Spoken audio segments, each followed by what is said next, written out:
Okay, guys, this is going to be a more frustrating video, but just bear with me.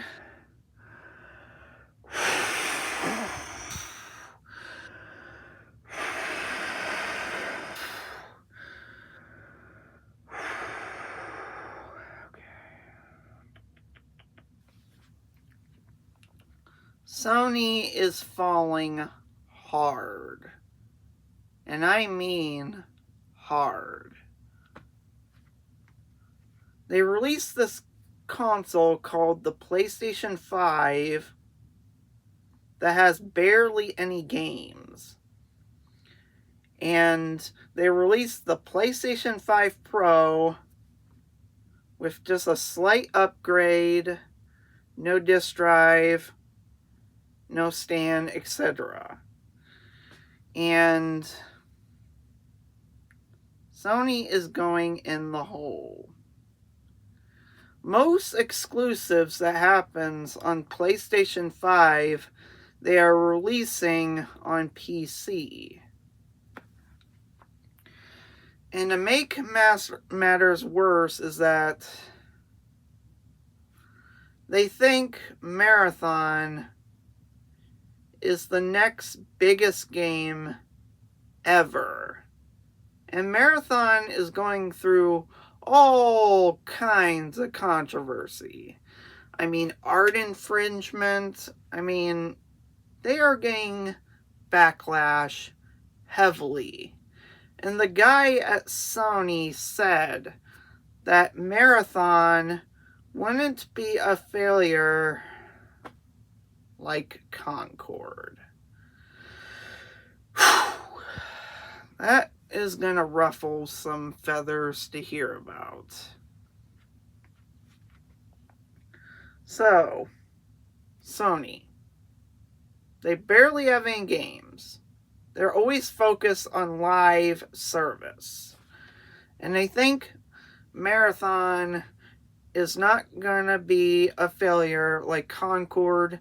And they think it's the biggest game ever. And that's not even the worst part. Technically, Concord was Sony's game. I mean, the developers that were promising this Concord game, they were promising the next Star Wars. And then it shut down within a week. Wasn't even out for that long, and they gave full refunds. I mean, it is so frustrating that Sony has gone this low. And that's probably not even the worst part. Instead of focusing on PlayStation 5 games like they're supposed to, they said that they're going to solely focus on the PlayStation 6. Yes, that's right. Instead of focusing on their PlayStation 5 games, they're going to focus on the next console, the PlayStation 6.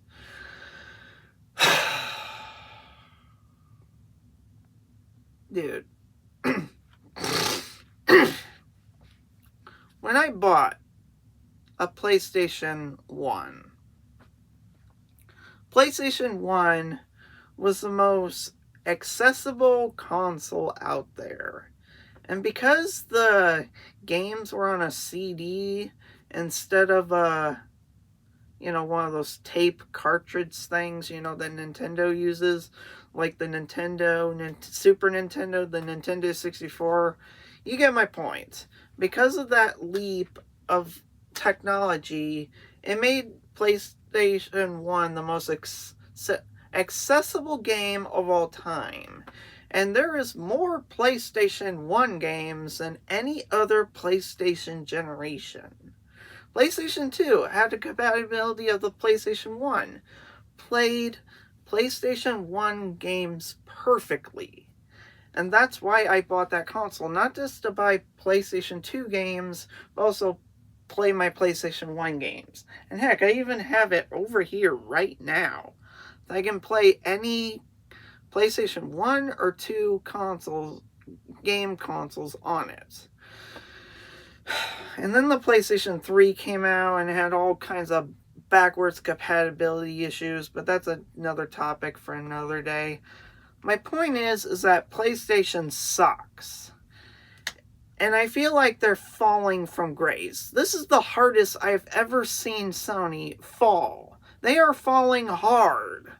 And I hate to say it, but if they keep on continuing this direction, they're going to end up falling just like Xbox at one time. There was a point where Xbox almost died. And I hate to say it, but I think Sony is headed in that direction if they keep on headed in this direction. Anyways, I know today was a frustrating video, but I just had to make it. I was a Sony fan since the PlayStation 1 and 2, and ever since they didn't do compatibility of PlayStation 4 and 5 with PlayStation 1 and 2, I just completely quit the Sony PlayStation console generation entirely. And I hate to say it, but because most of their games are on PC, most people are going to PC and not buying the PlayStation 5 because most of them are going to PC. And not to mention cross-generation with PlayStation 4, but they just don't have exclusives like they used to. It's the smallest out of the PlayStation 5 generation lineup is smaller than any other PlayStation generation. PlayStation 1, PlayStation 2, PlayStation 3, PlayStation 4. And not to mention that their PlayStation 5 Pro flopped because of the most baffling decisions in history. And then the Concorde catastrophe, and now the controversy of Marathon. So I don't know if Sony's going to survive this. I mean, heck, I'm even afraid that Nintendo is going to screw themselves too. So, you know, PlayStation or Nintendo could absolutely fail at this point. So, what can you do about it? These corporations are learning the hard way of not to do a console generation. And I guess if it's going to take them an absolute failure and an absolute hard drop to finally realize that what they're doing is wrong to gamers, that is what it's going to take to fix this video game industry.